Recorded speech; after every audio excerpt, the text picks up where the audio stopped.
Welcome to the Sellernomics podcast, sharing valuable tips and information in the Amazon and e-commerce space. Each week, we deliver the best interviews with some of the top Amazon personalities in the industry to help you grow your business. Today's episode is brought to you by GETIDA, the global leader in FBA auditing and reimbursements. And now, here is your host, Rob Stanley.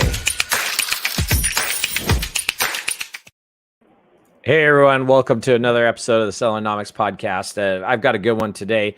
I have Aaron Martinez. He's president and president and founder of Prolific Brands. What's going on, Aaron? Hey, good morning, Rob. How's it going? I appreciate you having me on today. Pretty excited. Yeah. It's been a little while trying to connect, but glad finally here and talk some Amazon. Absolutely. Yeah. So we got a good one today. We're going to be talking about how to compete with big name Amazon brands. I mean, there is a lot of big name Amazon brands out there, and Aaron's got some really cool inside tips and information to share with everybody about things you can do as far as like competing against them. Because I mean, a lot of people, they get started and we got all these big brands and everything out there that kind of established themselves. So people look at it and they're like, how do I break into this? Or how am I going to get into this game with all these big names out here, especially in certain categories? Some of them are crazier than others. But what does a big name brand look like on Amazon? Let's first define what a big brand is on Amazon before we go further. Yeah, no, absolutely. I think you said it right. A lot of sellers, when they start out, right, they do a little market research, they put in their top keywords and they see those brands that are established at the top, right? And just kind of studying over, competition over the years, I've kind of noticed the three main factors that kind of go into the brands, right? That establish themselves as, I would say, a big name brand where people know them, they're relevant in their category or niche, right? So these three things would be consistency, symmetry, and diversity, right?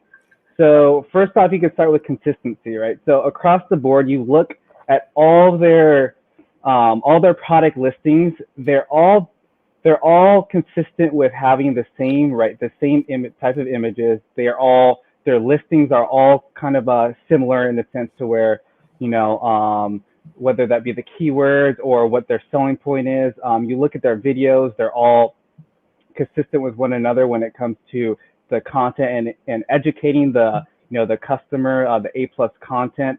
So that's the number one factor. Number two is obviously symmetry, right? Branding is a huge part of this. Color schemes, font sizes, your models, things like that. It all builds together, and it just makes your brand look more relevant, and it makes it look more appealing to your new customer, right? Because that's what we're talking about. We want to get obviously the new customer to become a lifetime customer, but it starts with these three things. And then the last thing is diversity, right? So when I think of this one, a lot of Amazon sellers, and I like to call them, I'll use this term because I know you're a huge football fan, Rob. I like to call these brands the Hail Mary brands, right? So the reason why I call them Hail Mary brands is because they're honestly have no idea what their brand identity is, right? They're just throwing it up and throwing the listings up there with images and everything, and they're wondering what's going to happen, right? And Hail Mary, your percentages are like probably 1 to 2% that you're going to actually catch the ball in the end zone, right?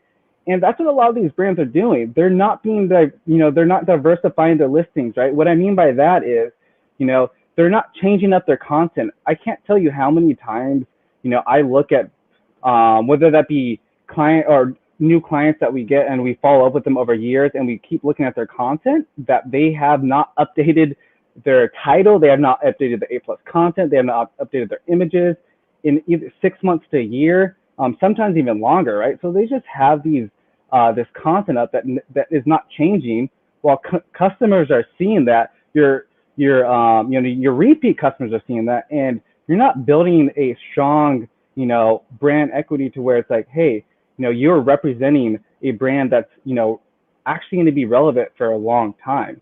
And I think another thing is, and we'll touch on it later, is, your models and your actors who have videos, which obviously if you don't have any videos going on and you consider yourself a brand that you're looking to grow, I mean, you're doing yourself a huge disservice, because we all know the conversion rate when you have video versus, just images and text and whatnot.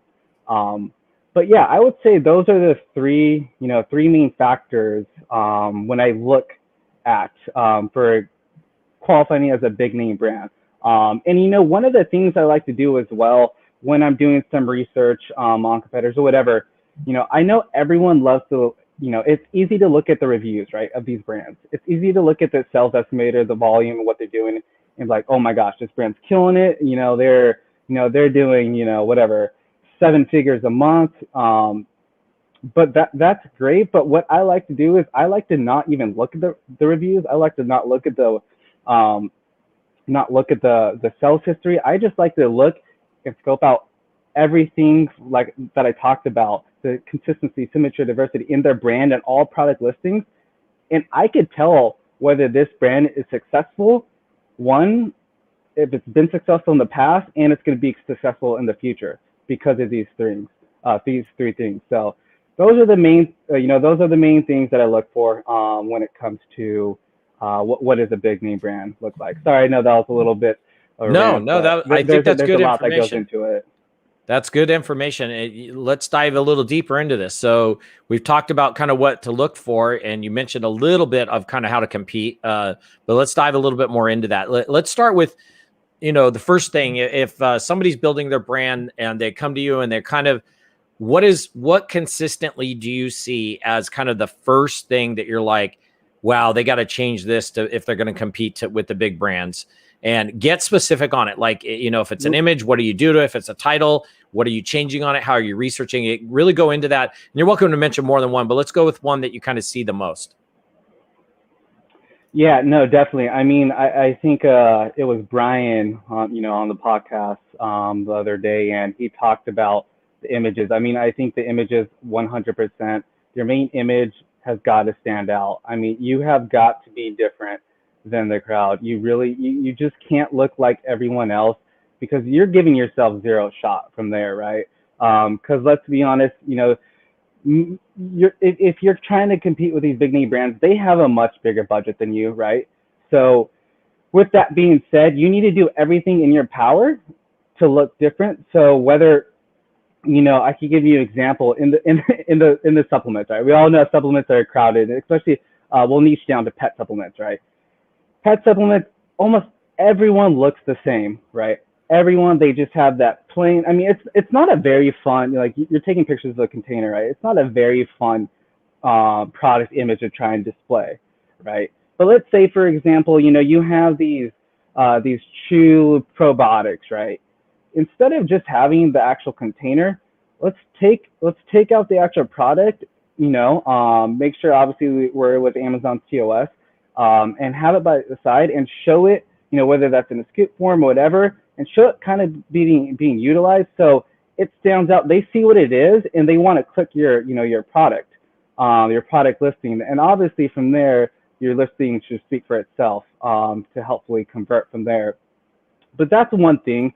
Another topic is, I've kind of gone back and forth as far as when it comes to the title and where to put your brand placement. I know this is gonna kind of been a topic, right? Especially with kind of brands that are not big name brands and relevant. There are people are not really typing in your brand name in particular, because let's be honest, most Amazon brands, we don't know, the new customer doesn't really know who they are. So I highly suggest when it comes to your title, putting your brand name at the end and putting your most important keywords in the beginning, right? Because that's really what attracts them. And I see that in a lot of new, Amazon brands, they put their brand name in the beginning, and that's the for SEO search terms, that's the most important component.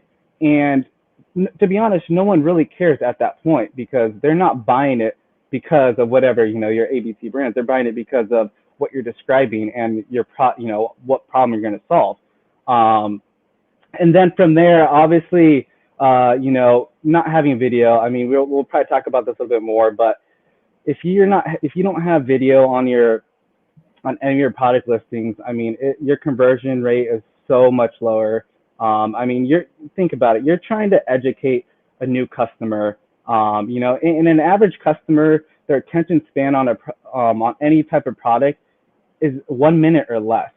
So if you can't educate them within that time, and video is the best way to do it, then you're just doing yourself a disservice, and you're losing so many potential customers. Yeah, I agree with you 100% on that. And we will be diving deeper into the videos here. So yeah, coming up, we're going to do a quick break. Coming up after the break, we're going to talk a little bit about how videos can give you an advantage in your Amazon listing. 1 second. Today's episode is brought to you by GETIDA, the global leader in FBA auditing and reimbursements. Get $400 in free FBA reimbursements at GETIDA.com/Sellernomics. Yeah, so head on over to GETIDA.com/Sellernomics. Get your free $400 in FBA reimbursements. And once again, I've got Aaron Martinez. He is president and founder at Prolific Brands. And we're talking about how to compete with big name Amazon brands. And just before the break, we were going to talk a little bit about how videos can give you an advantage. It's funny that you bring that up because actually later today, I'm filming a segment with Orange Click with Augustus and ClickBox. So I'll be doing an entire episode, a little bit different than what you're going to cover here. I'm going to be covering more how to kind of promote your product and your brand over on YouTube. But Aaron's going to talk a little bit more about on Amazon page YouTube, videos. And so, yeah, take it away, Aaron. What kind of tips can you give when it comes to videos on how they can maybe take advantage of that and maybe beat out some of these big guys? Yeah, no, absolutely. You know, I think the videos side of especially Amazon, it obviously is your biggest advantage when it comes to being a smaller brand or smaller player in the field, if you could say that, right? Because it gives you the opportunity to compete with these big name brands and make yourself, you know, represent a bigger brand than you may potentially be, right? So first and foremost, people don't understand, you know, there's different, you have your video ads that your sponsor displays that you're obviously, I would believe last year, Amazon rolled that out, and it's really gotten a little bit more common now for most brands to have. But then you have your actual, you know, your product listing videos, right? So those are two different things. I see a lot, you know, a huge mistake that I see, mainly, especially in the supplement industry. I know some sporting goods products as well that I've seen a common mistake. Their product video on their product listing and their video sponsored ads is the same thing, right? And it should not be like that. I think I touched base on this earlier about the attention span of these consumers, right? When you're scrolling down, studies have shown that, you know, you have about 20 to 25 seconds, right, to really grab someone's attention and get them to click on any product listing, whether that's Shopify on Facebook or your actual Amazon or whatnot, right? So when you're breaking down these video ads, I know it's a big, you know, it's a big topic. Okay, like it's, you know, it's easier said than done. You know, just put a good video up there and whatnot. You know, obviously working with, you know, outsourcing that, or if you have a creative team, or if you're creative yourself, you know, it does help. But when it comes to breaking down the actual video ad, you know, the first 8 to 10 seconds are the most crucial part, right? Because the first 3 to 4 seconds, you need to engage and attract as much as possible, right? And then from there, from about 5 seconds to 10 seconds, you want to educate, right? So educate them enough to keep, you know, obviously get them going, keep watching the video, and then from there, it's call to action, right? So as long as you kind of have these three things within about 20, 25 seconds, that's the key factor to getting them to obviously click on your listing and hopefully convert from there. You know, I could kind of give you an example, you know, just from one of the clients we've done as far as a video ad, you know, so it's a pet supplement. So basically, you know, obviously we have a really, really cute, attractive corgi on there that obviously attracts and engages pretty much anyone. Everyone loves corgis, so it makes them happy, right? So they click on it, you know, then it shows them playing and being happy, her playing and being happy, and like what this product has done. So it educates them, oh, like this is a feel good product. It makes them feel better. And then from there, you know, there's more informational informational text that goes into it to where it's, hey, this solidifies what I'm looking for, and then we have the call to action, right? So something simple like that. You don't need to think, too much into it as far as like, oh my gosh, I need to make this look like it's a Nike commercial, with Serena Williams in it or whatnot, and all that stuff. It's like, no, obviously, Nike, and then they have a ridiculous budget, so they can do whatever they want. But when it comes to that, yes, you want to have those three components. Now, when it comes to actual video ads, or sorry, not video ads, but just product videos, that's when you could dive a little bit deeper, right? You could have a little bit more time because they've already clicked on your listing. So from there, they're interested, right? So you at least know you have a little bit more time. So I would say from there, you want about 30 to 45 seconds on your video. And it's the same thing. You still need to use the same components where you want to attract and engage and then educate and then call to action at the end. But it's just over a longer period of time. And you're able, and from there, if they're watching that video, they should be sold at the end of the after that video if you're doing a good job as far as your creative. So yeah, that would be the main thing I would say that goes into a successful video and video ad. Yeah, let's jump a little bit into advertising. I mean, advertising is a big part of a brand as far as not only get it going, but keeping it going. And I know you'd kind of mentioned one of the topics you want to talk about or give your experience on is advertising. So, let's go with how much should people be spending on advertising, and which advertising have you seen that's been the most effective? Because there's several different types of ways you can go, pay per click, you can go DSP. There's a few different ways there, but what have you seen that's working, and how much are people spending, or how much should they be spending when they start versus later down the road? It was probably a better way to ask that. Yes. So good question. So I always recommend 10 to 15% of your annual revenue. Okay. So that's about the bottom line of what, if you're looking to grow your brand, right? You're looking to exit one day and you're not putting that money back into that. You're either just looking for quick money, which is, there's nothing wrong with that, or, you're really not looking to evolve your brand.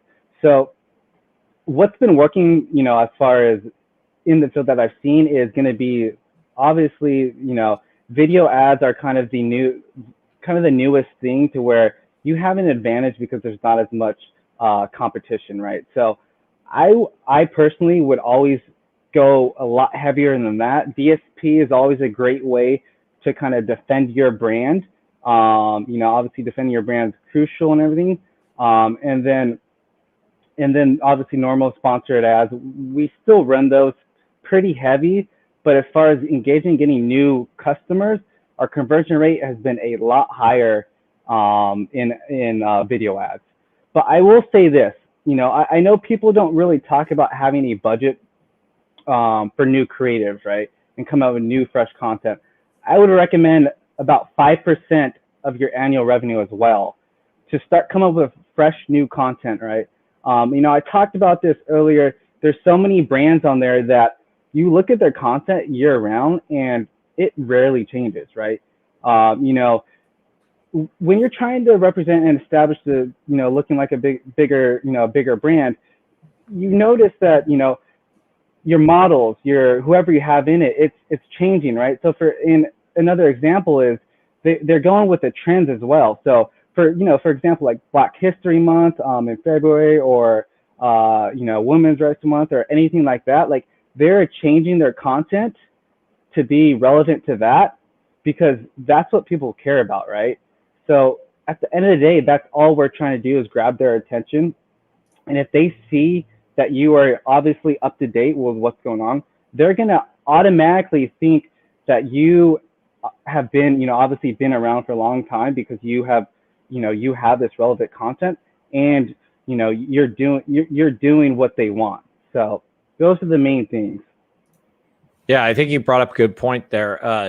Let's just a quick example of some that kind of a rebranding and a promotion. Breast Cancer Awareness Month, the NFL gets in, right? All the football players are wearing pink shoes. I mean, it started small where they're just wearing, like, I think it was uniforms. Now it's shoes, it's hats, and and then they start selling everything, and all that money goes to help with, breast cancer awareness. That's it's a great cause. We're kind of intermixing stuff here, but I think it's a good way to look at things, though, right? If you're gonna make some changes or looking at a way to kind of differentiate, set yourself apart from everybody else, maybe there's something you can look at as far as like branding or something you can do with your brand that's a little bit different. So yeah, that's great information. Yeah, and Good. I would, if you give me a few minutes, I would like to talk Yeah, about absolutely. yourself, right? Because it's easy to just say, oh, be different, right? Like it's go where they're not. Yeah, obviously we want to do that because we don't want to be in competition directly, with everyone to where we are the same. And from there, it's pretty much, oh, who has the lowest price, who has the biggest PPC budget, who has all these factors, right? And you really don't want to be in direct competition with like that. It's usually not going to play out well. So for example, right, we had a client of ours that was in it was the almond butter brand, right? So it's a very, very, very fierce market in that niche, right? And we kind of had to take a step back because we were putting so much money into these creatives, these video ad campaigns, everything, you name it, and we just weren't able to really take that market share that we thought we would. So we had to look at the product and see what was different about it, and there was actually one ingredient, right, that was actually a little bit different to it. And it was a type of oil in there, right, that kind of set apart, from the market. It wasn't huge. It was still almond butter, it was still organic, still, and obviously the biggest competitor in that market was Justin's almond butter, which I'm pretty sure everyone knows because it's huge now. But instead of directly competing with Justin's and Barney's and all of them, we completely switched it up, right? So we started to market it as a argan oil health product, right? That you could eat because it was still almond butter. And we even kind of changed the category of the selling. So we would start attacking that market, right? Because it was large. It was not larger, but it was less competitive, and there is more of a market share to take.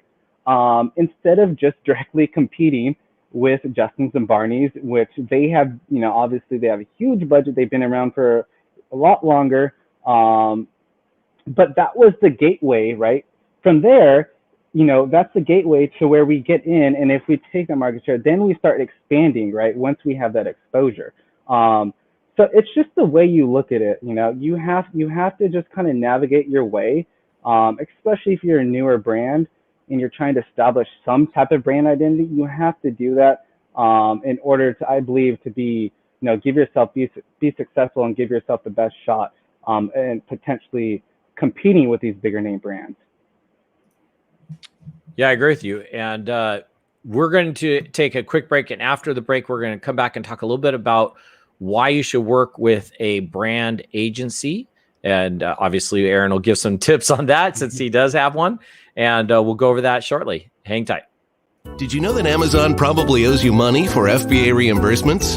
Get $400 in free FBA reimbursements at GETIDA.com/Sellernomics. Yeah, so head on over to GETIDA.com, GETIDA.com/Sellernomics, and you can get your $400 in free FBA reimbursements through that link. And today, again, I have Aaron Martinez from Prolific Brands, and we are talking about how to compete with big name Amazon brands out there. And we've covered quite a bit of information already. And I'd like to talk a little bit with Aaron about his company and, what kind of why people should work with a brand agency and what kind of benefits there are from that. And so tell us a little bit about Prolific Brands and also how it can help Amazon sellers and what you guys do. Yeah, no, obviously I'm the president and founder of Prolific Brands, and we are a full service brand enhancement agency. I really don't like using the word management because management to me just kind of makes it seem like you're just managing the account to kind of just get by, right? We like to make sure that we are, if we do decide to partner with any of our clients, that we are, always looking to enhance whatever it is, their content, their ads, just overall their brand, right? So yeah, I mean, what we offer, like I said, the full service from the, listing optimization, the creative content. We do external traffic as well. A big focus of our company is the video outside of things. So we are pretty heavy into video. So I would say that's really what separates us apart. Now we are tailored to work with about smaller to medium-sized brands, right?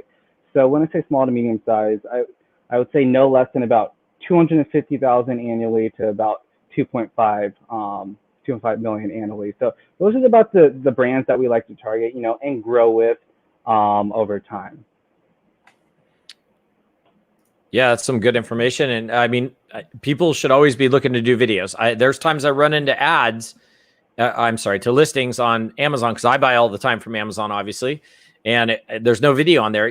And don't get me wrong, you can do a lot with images, but a video really just gives it that little extra that I think can put a person over the top on whether they're going to buy or not.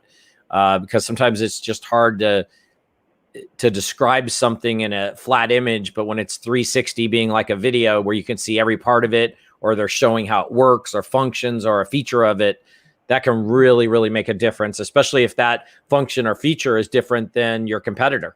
So that's one thing definitely can set you apart and possibly drive you a larger percentage of traffic to purchase. How do you choose the best way to work with an agency? Like, let people know, like, when they come in and look at, possibly working with you guys, what kind of things should they be looking for and maybe asking? Yeah, definitely. There are quite a few agencies out there, and I think each agency, obviously they have their strengths and weaknesses. That's why we tailor, like I said, to the smaller to medium-sized brands, because that's where we know we can give the best service, right? Another thing is we are locally based. We're U.S. based, so you are getting, you're getting content done by actual U.S. copywriters. All of our video and photography, all of that staff is done here locally. So we're not outsourcing anything, which is a huge thing. I know there are a lot of agencies that pretty much they outsource everything to other countries. And honestly, if you choose to work with an agency that you're not 100% confident, it could really hurt your brand. To be honest, by them putting out content that does not really support your brand image, through whether that's copy, not being able to deliver the message the correct way, because let's be honest, it's a lot harder for someone in the Philippines or Europe or whatnot, another country, kind of deliver that message to a U.S. customer, just because it's not their first language. It's nothing against them. It's just it's not a natural flow, right? And then two, when it comes to images and videos, and when it comes to models, it being to where it's like, this is actually, the customer can relate, like, oh, this is an actual, person that is in the U.S., because, whether that's race or gender or children, like, all these things play factors into it, right? So it's just being comfortable, finding the best potential partner as far as the agency. I know there's some, like, for example, for us, that our main bread and butter is, supplements. We loved working with supplements, supplement clients, sporting good clients, health clients, any type of brand in that industry, just because that's kind of what we're passionate about and we're more familiar with. So I would say, questions with the agency. Hey, what are your existing clients doing right now? Can I reach out to them, to actually get that good reference and actually have that peace of mind, like, hey, this agency has actually helped this brand right before, taking them to another level, and then go from there. So I would say, just don't be afraid. Ask all these questions, dig deep, because when you're partnering with an agency, you need to have the full and utmost confidence that they're going to treat your brand like that you would want to run it. And to be honest, that's the way we kind of do things at Prolific Brands. So Aaron, let's, for everybody who's listening on the podcast, let's drop some information on how they get a hold of you, your guys' website, in any bit of information I may have missed about you guys, go ahead and tell them. And for everybody who's watching, I'll put it up on the screen. Go ahead, Aaron. Yeah, no doubt. So you can get a hold of me through Facebook or pretty active on LinkedIn at times. Or you can head over to our website, My Prolific Brands, or just shoot us an email at info@myprolificbrands. Right now, we are giving a full free brand analysis up to 15 products. So we'll basically grade your brand, give it a full in-depth score. Then we could obviously talk some more from there. But yeah, those are the three main ways to kind of get a hold of us. Yeah, so a big thank you to Aaron Martinez from Prolific Brands, and head on over to myprolificbrand.com, or again, info@myprolificbrands.com, or hey, just look up Aaron Martinez on there. And based out of Southern California, I guess we'll say. We don't need to be too specific, but that area. And you can probably find him down there. And once again, Aaron, great having you on. It took us a little while to get you on to the actual podcast, but definitely this is the reason I wanted you on, for the great information. So thanks again for being on with us. And yeah, everybody else, stay tuned. I do have a little travel coming up again, so it might be a little while before we're back on the air. But big thank you to Aaron for being on, and we'll see everybody in a couple weeks. Thanks for joining us this week on the Sellernomics podcast. Special thanks to our sponsor, GETIDA. Did you know that Amazon probably owes you money for FBA reimbursements? Get $400 in free FBA reimbursements at getida.com/Sellernomics. Be sure to join us again next week for more great tips on how to grow your business. And thanks again for listening.